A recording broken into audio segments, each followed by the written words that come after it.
하나님의 방법은 항상 옳습니다. 이러한 제목 두 번째로 생각해 보겠습니다. 예수님은 어떻게 요한의 사역과 그분의 사역을 연결하셨습니까? 누가복음 7장 27절에 기록된 바 보라 내가 내 사자를 내 앞에 보내노니 그가 내 앞에서 내 길을 예비하리라 한 것이 이 사람에 대한 말씀이라.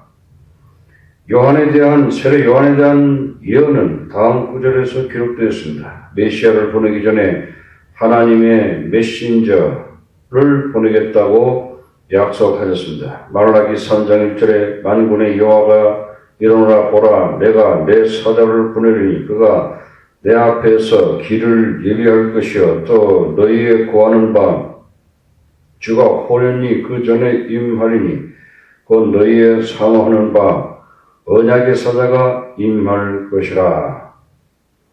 이 메신저는 사람들의 마음을 준비하기 위해서 보내신 것입니다. 그 메신저는 바로 요한이었습니다.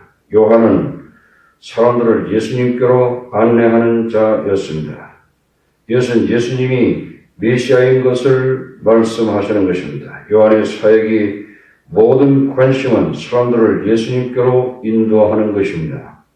만일 사람들이 이것을 놓치면 예수님을 놓치게 될 것입니다. 만일 사람들이 구약에 예언한 세례 요한과 연결된다면 예수님과 연결될 것입니다. 누가복음 7장 28절에 내가 너희에게 말하니 여자가 낳은 자 중에 요한보다 큰 이가 없도다. 그러나 하나님 나라에서는 지극히 작은 자라도 저보다 크니라 하시니 하나님의 구속사 salvation history에 있어서 redemptive history 요한의 사역은 초석임을 입증했습니다. 요한의 회개의 세례 사역은 사람들이 마음에 메시아를 영접할 수 있도록 준비하는 것이었습니다. 사람들로 하여금 굳은 마음을 겸손하게 하고 하나님과의 바른 관계를 맺도록 하는 것이었습니다. 그러나 회개하는 것만으로는 부족합니다. 하나님은 우리와 사랑의 관계를 가지는 것을 원하고 계십니다. 하나님은 우리로 하여금 하나님의 나라를 소유하시기를 원하고 계십니다. 우리가 하나님 나라에 들어가기 위해서 하나님과의 사랑의 관계를 가지시기를 원하고 계십니다. 하나님 나라에 들어가기를 열망하십시다. 세 번째로 하나님의 방법이 옳다는 것을 우리는 인정해야 하는 것입니다. 누가복음 7장 29절에서 30절에 모든 백성과 세리들은 이미 요한의 세례를 받은지라 이 말씀을 듣고 하나님을 의롭다 하되 오직 바리새인과 율법사들은 그 세례를 받지 아니한지라 스스로 하나님의 뜻을 저버리니라. 두 종류의 사람들이 있음을 알게 됩니다. 하나님의 방법이 옳다고 생각하는 사람과 하나님의 방법이 옳지 않다고 생각하는 사람들입니다.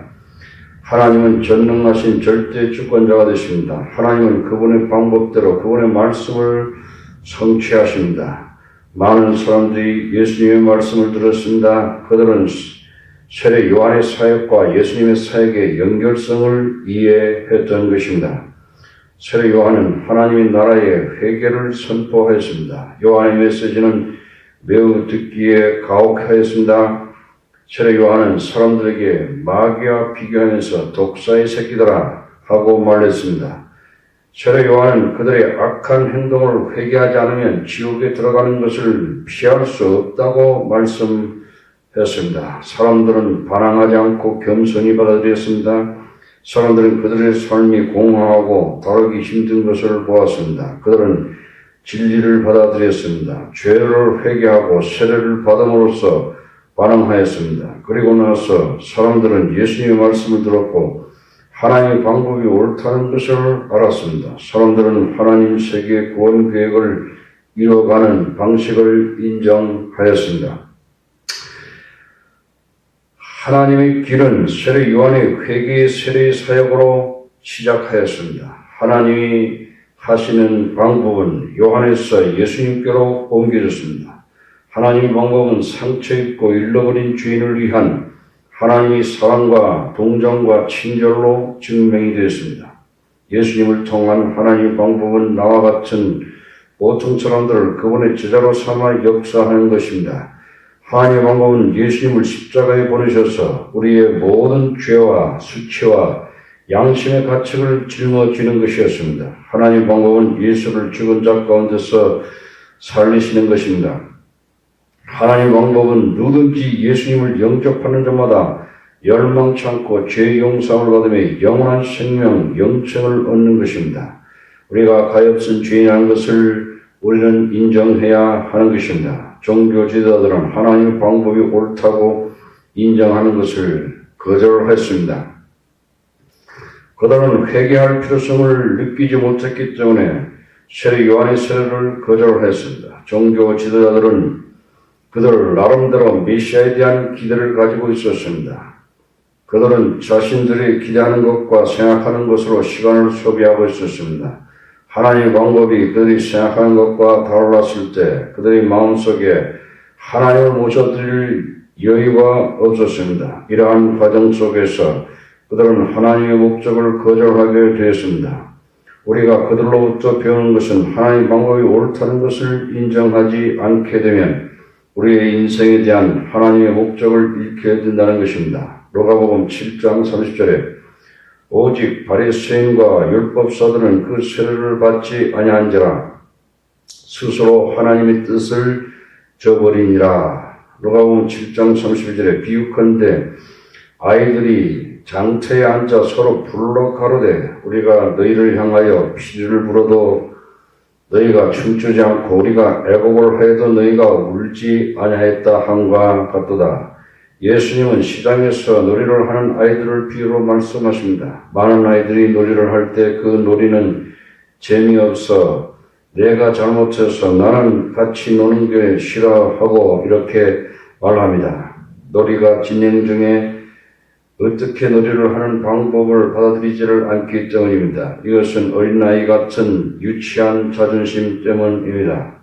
어린아이 때는 이런 것이 재미있을지 모릅니다. 그러나 하나님의 뜻에 이렇게 응답하는 수단은 매우 위험합니다. 세례 요한의 사역과 예수님은 매우 다릅니다.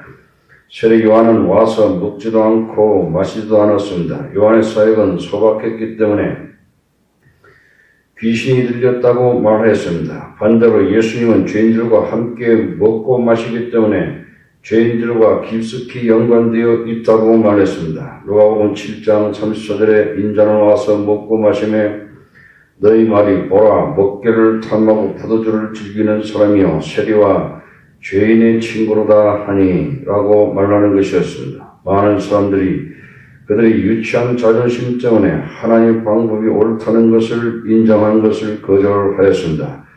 자신들이 기대하고 생각했던 메시아가 아니었을 때 종교 지도자들은 예수님을 거절하였습니다. 그들은 회개하지 않는 것에 대해서 변명을 할 수 있을지 모르지만 소용이 없었을 것입니다. 로마복음 7장 30절의 지혜는 자기의 모든 자녀로 인하여 옳다함을 얻느니라. 회개와 우리 죄를 위해서 죽으심과 부활을 통한 하나님의 구원 계획의 방법은 죄인들을 구원하는 하나님의 놀라운 지혜인 것입니다. 우리의 삶을 인도하는 하나님의 방법은 때때로 이해하기 힘든 일이 있지만 우리를 위한 그분의 놀라운 지혜입니다. 그들의 죄를 회개한 자들은 그들의 죄 용서함과 거듭남을 위해서 예수님의 죽으심과 부활하심을 믿는 자들은 구원에 대한 하나님의 지혜가 옳다는 것을 증명하는 것입니다. 예수님을 믿고 모든 시험을 극복한 하나님의 자녀들은 또한 하나님의 방법이 옳다는 것을 증명하는 자들입니다.